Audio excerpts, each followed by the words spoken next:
All right. What would you like to talk about today?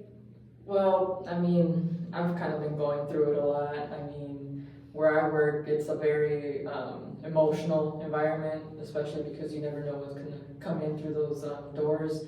So I work in the emergency department, so there's days where I go from dealing with a crazy drunk person to a 23-year-old who got into a car accident, and they come in, and we have to do like life-saving measures.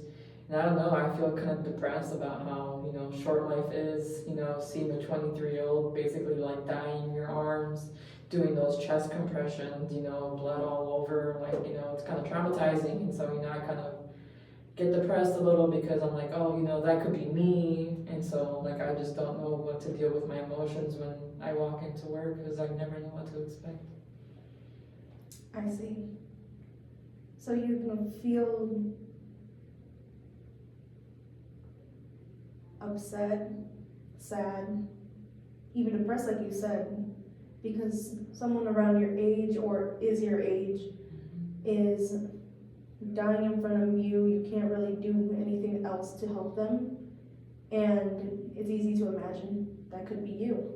That could be someone that you know. Is that distressing? Yeah, it's just kind of crazy because it's like I walk into work and kind of all laughing, joking around. Something traumatic happens, it's a lot of emotions in the room because we're all running around trying to do our best, and then unfortunately when they pass, it's just like, okay, what's next? Sometimes we go eat a sandwich, we're laughing and joking, but it's just like I guess I never have time to reflect on like what I just saw, what I just went through with like all the rest of my coworkers. I guess I kind of had to. I feel like just always have to have like a blank face, and I never have time to like express like the sadness of like everything I'm seeing. I don't know. I just think it's fucked up. That does sound very, very distressing. I can only imagine how it feels like to be in your position. Yeah. I mean, I just kind of wish there was like a better way to like, I guess, deal with the things I see. But like then again, like I chose to be in this field. I chose to do that like every single day for like the rest of my life, and so I guess I kind of have to like deal with it. But I don't know. I do get like very depressed sometimes because it's like out of our hands sometimes. And you just never know like when it's gonna be someone's last day, and I guess having that thought running like racing through my head is just like, dang. I guess this is what I gotta deal with now. It's understandable that you feel that way because life is short, and to some people it could be long for some others. So I guess what I'm hearing is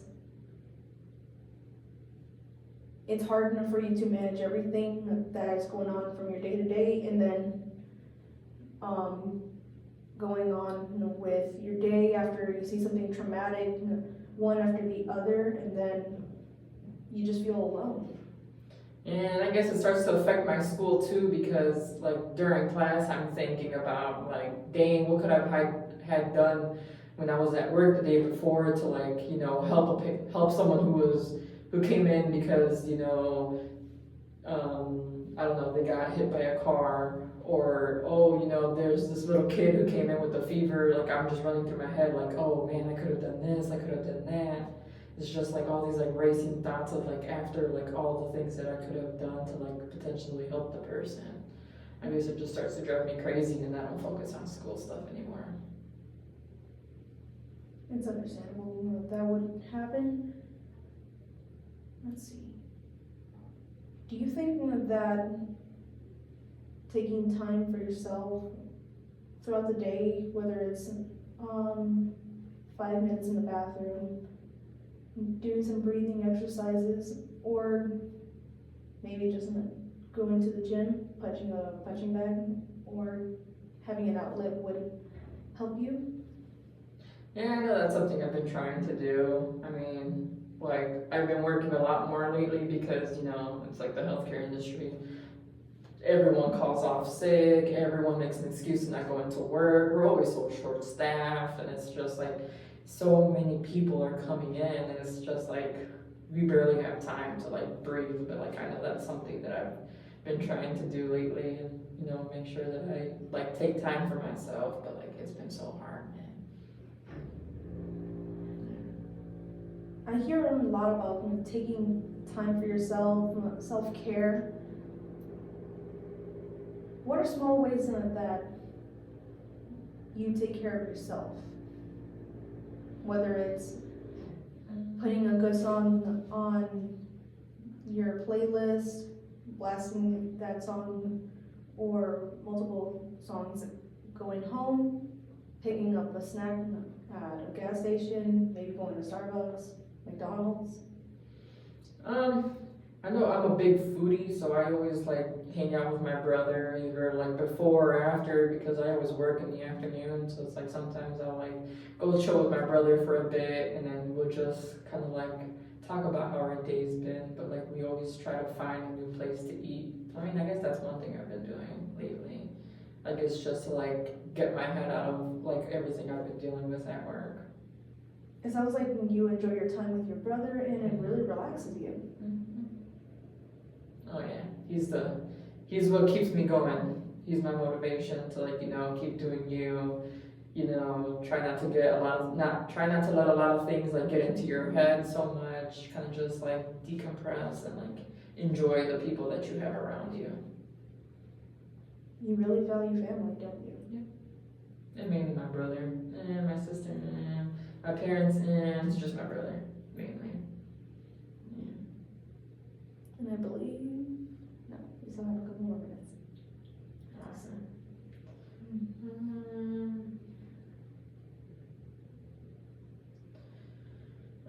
I guess I kind of feel like a little bit normalized too with some of the people I deal with because like I do deal with a lot of like schizophrenic, bipolar disorder, just like aggressiveness, like those kinds of people. And so I guess like whenever I do deal with those people and I see everything that they go through, I kind of feel grateful that I don't get to that extent. Like I understand where they're coming from, you know, maybe out of their control, but I guess I feel like a sense of like I'm normal-ish, and that you know if they could go through all of that and get through it, then like what I end up going through is like a piece of cake. I could get over it eventually. I just know it's gonna take time and effort. It is going to take time and effort to not get over things, but working through them. Mm-hmm. So yeah. That's good enough.